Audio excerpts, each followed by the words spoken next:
Hi, ఎలా ఉన్నారు? అమ్మ కథ చెప్పు ఛానల్కి తిరిగి స్వాగతం. ఇప్పటి వరకు పని దయ్యం కథలో ఒక పేరు తెలియని స్త్రీ అనసూయ ఇంట్లో పనికి చేరుతున్నప్పుడే తనకు ఖాళీగా ఉండడం నచ్చదు కాబట్టి ఒక పని పూర్తవ్వగానే వేరొక పని చెబుతూనే ఉండాలి అనే షరతును పెట్టి పనిలోకి చేరుతుంది. ఎలాగైనా ఎక్కువ పని చెప్పి పని మనిషిని పనిలో నుంచి తీసేయాలి అనే అనసూయ ఆలోచన పనిచేయదు. ఏ పని చెప్పినా పని మనిషి క్షణాల్లో పూర్తి చేసి మరొక పని చెప్పడంలో ఆలస్యం చేయడంతో అనసూయను గట్టిగా కొడుతుంది. ఇక్కడి వరకు మనం పని దయ్యం కథ యొక్క మొదటి మరియు రెండవ భాగాల్లో చూసాం. మీరు ఇప్పటి వరకు పని దయ్యం కథ మొదటి మరియు రెండవ భాగాలు చూసి ఉండకపోతే లింక్ డిస్క్రిప్షన్లో ఇస్తున్నా, దయచేసి చూడండి. ఇప్పుడు పని దయ్యం కథ యొక్క మూడవ భాగం ప్రారంభిద్దాం. అనసూయ ఏ పని చెప్పినా పని మనిషి క్షణాల్లో చేసేయడంతో ఇంట్లోని పనులన్నీ అయిపోతాయి. తర్వాత ఏ పని చెప్పాలో తెలియక ఆలోచిస్తున్న అనసూయకు అమ్మగారు అనే పని మనిషి పిలుపు వినపడుతుంది.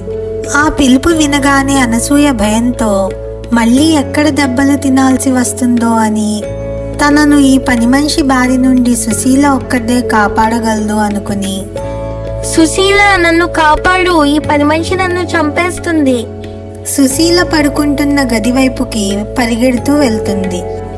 ఆ అరుపులు విన్న సుశీల కంగారుగా బయటకు వచ్చి ఏమైంది అత్తయ్య అని అనసూయను అడుగుతుంది. అప్పుడు అనసూయ, సుశీల నన్ను కాపాడు, నాకు బుద్ధి వచ్చింది. ఇక నువ్వు ఏ పని చేయనవసరం లేదు, అన్ని పనులు నేనే చేస్తా. ఇక మనకి పని మనిషి అవసరం లేదు. దీన్ని వెంటనే ఇక్కడి నుండి పంపేయి, లేకపోతే ఇది కొట్టి కొట్టి నన్ను చంపేస్తుంది అని అంటుంది. ఏమైందో అర్థం కాక ఆశ్చర్యంగా చూస్తున్న సుశీలతో ఆ పని మనిషి, అమ్మా మీ లోపలికి వెళ్ళండి, అనసూయ అమ్మగారు అలాగే అంటారు. నన్ను పనిలో నుండి తీసేస్తే రేపటి నుండి ఈ పనులన్నీ మీతోనే చేయిస్తారు. మీ అత్తయ్య గారి సంగతి నేను చూసుకుంటా కదా, మీ లోపలికి వెళ్ళండి అని అంటుంది. అప్పుడు అనసూయ భయంతో, సుశీల నువ్వు నన్ను వదిలి వెళ్ళకు. లేదు, రేపటి నుండి నేను సుశీలను చాలా బాగా చూసుకుంటా, నన్ను నమ్ము. ఇక నువ్వు వెళ్ళిపో, మాకు పని మనిషి అవసరం లేదు అని అంటుంది. తన అత్తలో వచ్చిన మార్పును చూసిన సుశీల ఆనందంతో ఆ పని మనిషితో, అమ్మా నువ్వు ఎవరో నాకు తెలియదు, దేవతలా వచ్చి నన్ను కాపాడావు. నీకు ఎలా ధన్యవాదాలు చెప్పాలో నాకు తెలియడం లేదు అని అంటుంది.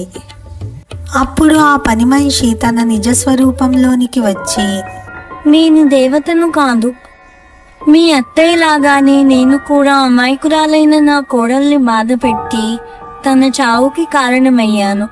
చనిపోయిన తర్వాత నేను చేసిన పాపాలకు ఫలితంగా ఇలా దయ్యమై తిరుగుతున్న దయ్యాళి అత్తను. నేను శ్మశానంలో తిరుగుతున్నప్పుడు నువ్వు కనపడ్డావు.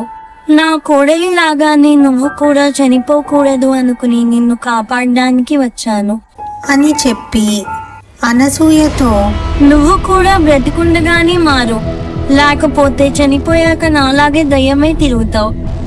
ఆ దయ్యం మాటలు విన్న అనసూయ పూర్తిగా మారిపోతుంది. ఇప్పుడు నేను చేసిన తప్పు నాకు పూర్తిగా అర్థమైంది. ఇంకెప్పుడు నా కోడల్ని నేను బాధ పెట్టను, నన్ను క్షమించు సుశీల అని చెబుతుంది. ఒక అమాయకురాల్ని కాపాడాను అనే ఆనందంతో ఆ దయ్యం మాయమైపోతుంది. ఆ రోజు నుండి అనసూయ కూడా తన తప్పు తెలుసుకోవడంతో సుశీలను ఎంతో ప్రేమగా చూసుకుంటుంది.